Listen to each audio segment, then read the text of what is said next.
Now, because the complex phasor, it really is a three-dimensional concept. It has its real component, it has a complex component, and it also has a time domain component. So we really need to bring it into a 3D coordinate to analyze. I would like to show you how a phasor, complex phasor, behaves in the 3D environment when the time moves forward.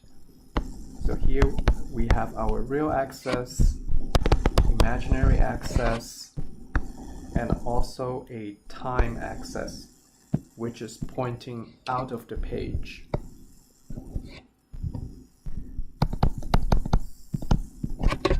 At the origin, t, which stands for time, equals to 0. And I'm going to use blue color to represent complex phasor.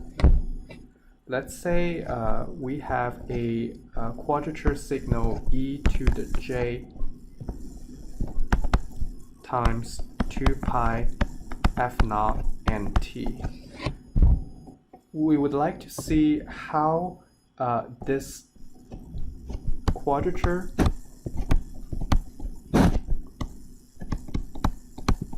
signal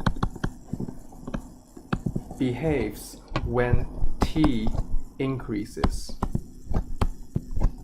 And I'm gonna take a sample for every 45 degrees.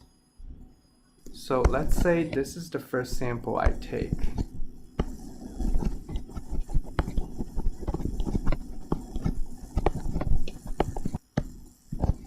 And I'm gonna use red color to represent the angle in degrees. 45 degrees, this guy is 90 degrees, this guy is 90 degrees plus 45 degrees, that's 135 degrees, and this is 180 degrees. You can sort of see that this vector is pointing to the exact opposite direction along the real axis compared to the very first vector here. And this guy, 180 degree plus 45, that's 225 degrees. And the 270 degrees, this one would be 315 degrees. And this one is 360 degrees. So here, why don't I fix this part of the axis? Let me extend the time axis a little bit. And our last sample is down here.